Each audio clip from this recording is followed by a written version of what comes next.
여러분께 질문을 드려볼게요. 개성공단은 어떻게 돼야 될까요? 개성공단이 닫힌 지 딱 1년 됐거든요. 개성공단은 어떻게 돼야 됩니까? 물론 여러분들께 물으면 답은 다 똑같겠지.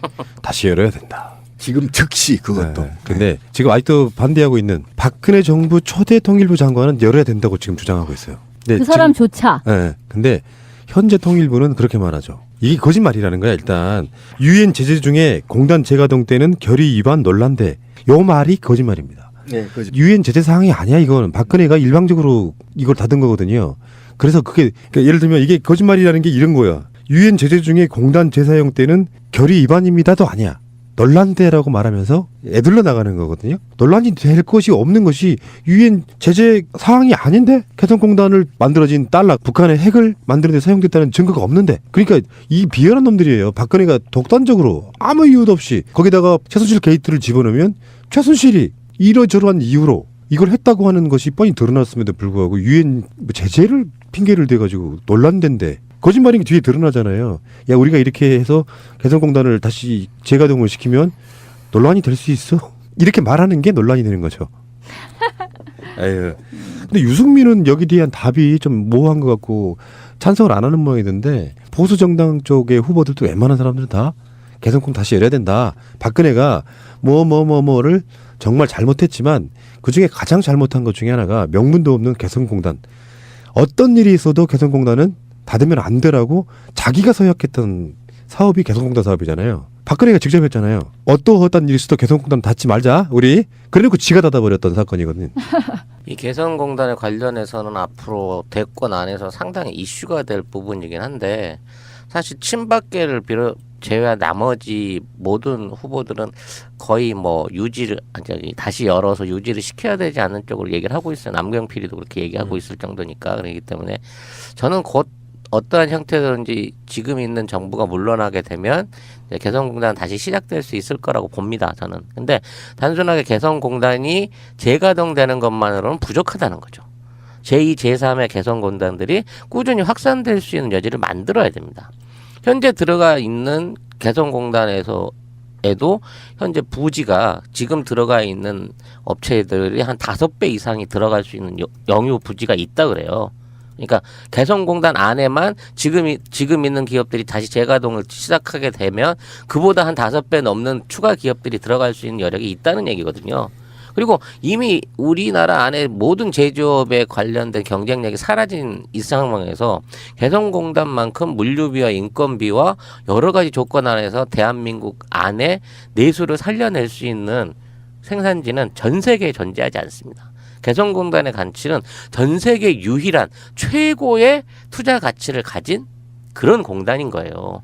이 자산을 그냥 놀린다고 하는 거는 정말 국가적으로도 멍청한 짓이고 외교 안보를 통하더라도 굉장히 어리석은 짓을 하고 있다는 겁니다. 근데 이 모든 게 우리 순실이의 현몽하신 2년 안에 북한을 망할 거야 라는 꿈 때문에 이게 다 이루어졌다라는 게 고지고대로 맞다고 치면 저는 분명 다른 뭐 돈하고 연관되게 있을 걸로 보입니다만 대한민국 역사상 가장 멍청한 국가 행정 중에 하나로 그렇죠. 기억이 될 겁니다. 최악이라고 보여지고요. 일단 그 핵 얘기를 좀 해보자고요. 개성공단과 핵은 전혀 무관합니다. 분명히 말하지만 북한에는요 우라늄 매장량이 전 세계 우라늄 매장량보다 더 많습니다. 그것도 양질의. 이건 팩트예요. 여러분들이 찾아보셔도 금방 나옵니다. 그러니까 핵 폭탄을 만들고 싶으면 얼마든지 만들 수 있어요. 북한은.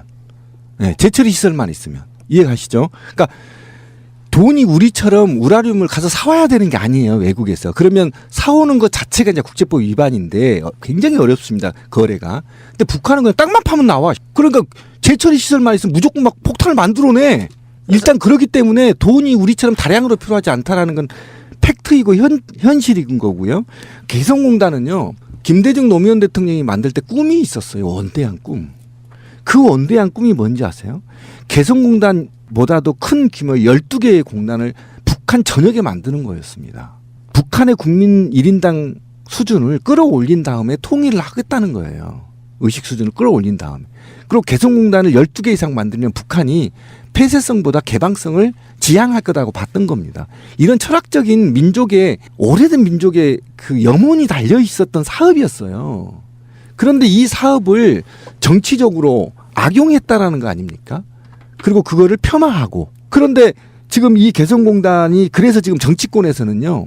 특별법을 만든다고 지금 얘기를 하고 있는 겁니다. 어떤 거냐면 앞으로 개성공단이 다시 열리면 어떤 경우에라도 정치적으로 악용 못하게 법으로 막겠다는 거예요. 지금 여기까지 지금 발전해 가고 있는 거거든요. 그만큼 우리 기업들에 대한 아까 찌라시님이 다른 에피에서도 엄청난 블루오션이라고 얘기했잖아요. 우리가 40년 동안 먹고 살 수 있는 블루오션이 북한에 있단 말이에요. 아무 걱정 안 해도 돼. 삼성이 개짓을 해도 현대가 개짓을 해도 우리끼리만 해도 40년을 먹고 산대잖아. 그게 지금 북한에 있어. 그런데 가지 말아야 돼요? 지금 당장 열어야 된다고 생각합니다. 지금 이 최순실의 악독한 개성공단 관련된 거에 추정되는 개성공단 공작에 추정되는 사람이 하나 있습니다. 이 베트남 대사인데요. 베트남 대사 이식기하고 최 씨 측근에 있는 모 기업인이 2015년 11월에 베트남에 공단을 만들겠다고 발표를 합니다. 그리고 2016년 2월 달에 개성공단이 폐쇄가 돼요. 그리고 4월 달에 그 폐쇄된 개성공단 임직원들을 그 공단에서 초청을 합니다. 만일 지금 최순실 사태가 닫혀진 상태에서 그대로 밀고 들어갔다고 하면 우리나라 사람들 돈 이렇게 얹어주면서 그리 가서 집단 이주하라고 했을 가능성이 큽니다. 이게 딱 그림이 그려지잖아. 버마랑 똑같은 거야. 버마에서 있었던 일이랑 똑같네요. 거기서 뭔가 일을 저지를 때는 항상 대사부터 바꾸잖아. 베트남 대사도 꽂은 거란 말이야, 순실이가. 그러니까 저는 여기에 분명히 순실이가 경제적인 목적을 위해서 그렇지. 개성공단을 닫고 베트남 공단 쪽으로 몰고 가려고 했을 것 같다라는 확실한 추정을 저는 해볼 수가 있는 겁니다. 근데 그러네요.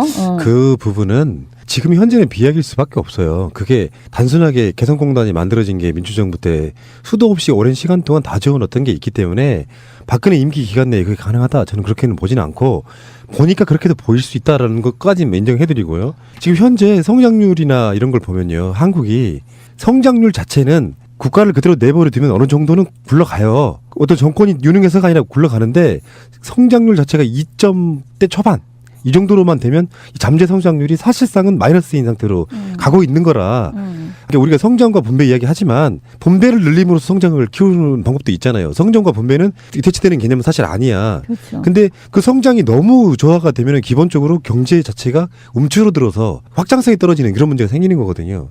그래서 새롭게 만들어진 성장률을 위해서 할 건 다 했다는 거잖아요. 지금 삼성 나가서 막 수출할 거 다 하고 현대차 다 팔고 다 해서 우리가 더 이상 이제 성장할 수 있는 여력이 없는데 기본적으로 개성공단이 지금 현재에 있던 것을 없앴기 때문에 성장률에 사실은 도움 안 돼요. 원위치로 복귀하는 거고 아까 송 작가가 그 답일 수 있는데 그것을 몇 배로 늘려주고 개성공단으로 시작된 그 분위기를 갖고 북한에 있는 지하자원 개발이라든지 북한에 도로를 놓는다든지 그런 식으로 사회적 인프라를 만드는데 한국이 독점적으로 뭔가를 하게 되면 좋겠다라는 거 우리가 오늘 처음으로 이야기하는 게 아니잖아요. 지금까지 계속 그래왔는데 그렇죠. 그 중요한 사업들을 지금 러시아하고 중국에 뺏기고 있다까지가 지금 현재 팩트니까. 이미 계약을 했죠. 그러니까 북한 시장이 많이 남아있는 게 아니에요. 지금 현재는. 굉장히 많은 걸 이미 뺏겼다고요. 개성공단에 있었던 물건들을 지금 중국 암시장 쪽으로 가서 팔고 있다. 지금 어쨌든 그 실크로드 개설권과 도로 개설권과 시베리아 철도 개설권을 러시아와 어쨌든 중국에게 넘겼지만 아직 공사가 지금 진행되고 있기 때문에 지금이라도 개방을 할 경우에는 저희가 하청업으로 들어갈 수도 있어요. 부분을 따낼 수도 있고요. 그다음에 그 이후에도 할 게 너무너무 많습니다. 그런 거죠. 경제적으로 보더라도 뭐 우리 예청자분들 더 잘 알 것이고 저는 그것보다 더 중요한 게 있다고 생각합니다. 그러니까 뭐냐면 이 개성공단과 그의 유사한 공단을 북한에 12개 이상 만들겠다고 약속했던 것은 우리 남한에서는 어쨌든 평화지대의 평화의 분위기, 민족의 평화적 분위기를 배양하고 그다음에 남북 차이를 줄이고 긴장을 안 함으로 인해서 군비를 감축시키고 그리고 그러기 나서 그걸로 어쨌든 경제 발전에 기여하겠다는 것이었고요. 그다음에 북한에서는 영구 평화 협정을 견인하려는 욕심이 있었어요. 그다음에 북한은 두 번째로 경제 성장의 원동력으로 삼겠다. 이런 거였잖아요. 근데 우리가 지금 생소한 게 뭐냐면 영구 평화 협정을 왜 북한이 원하냐? 지금 20년 동안 북한이 그거 요구하고 있었던 겁니다. 미국한테. 핵 만드는 것도 인정하고 영구 평화협정 하자. 이제 전쟁 못해. 너네도 우리 못 쳐들어오거든. 이렇게 요구하는데 남한하고 일본하고 미국이 아니야. 아직 니네들 상품 가치가 있어. 안보 장사 해야 되니까. 이렇게 해서 평화협정 안 해주는 거 아닙니까? 평화협정 하려면 핵 내놔. 그러면 치려고? 이런 위험성이 있는 거 아닙니까? 그래서 평화협정과 경제발전의 모티브로 사용하기 때문에 북한이고 우리는 이것과 관련해서 꼭 먹고 안 먹고 여러 가지 다 먹겠다는 거였거든요.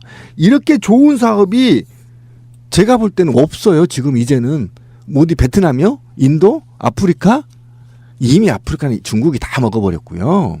먹을 데가 없어요. 우리가 갈 데가 없다고 지금. 그러니까 오로지 갈 수 있는 거는 민족성 고리로 북한 먹고 연변 먹고 만주 먹고 먹을 수밖에 없는 겁니다. 지금 갈 수밖에 없어요. 우리가 북으로 올라갈 수밖에 없어요. 먹는다고 얘기를 하니까 무슨 점령을 한다는 것처럼 들려가지고 죄송합니다. 되게 이상하긴 한데 어떤 그런 협력의 과정을 통해서 그거를 하나의 경제 발전의 모티브로 삼는 건 매우 중요하고 지금 무슨 아까 베트남 또는 무슨 버마 이런 식으로 이제 이를테면 개척을 하겠다라는 뭐 그 취지 자체는 좋을 수도 있어요. 근데 바로 코앞에 개성공단 같이 좋은 입점 위치에다가 플러스 그 사람들의 어떤 양질의 노동력 이런 것을 빼고 공연히 베트남이니 버마니 이렇게 자리 털을 그쪽으로 잡겠다라는 이야기는 정말 또 중간에서 이것을 꿍쳐먹겠다라는 것이 너무나 뻔히 보이는 거죠.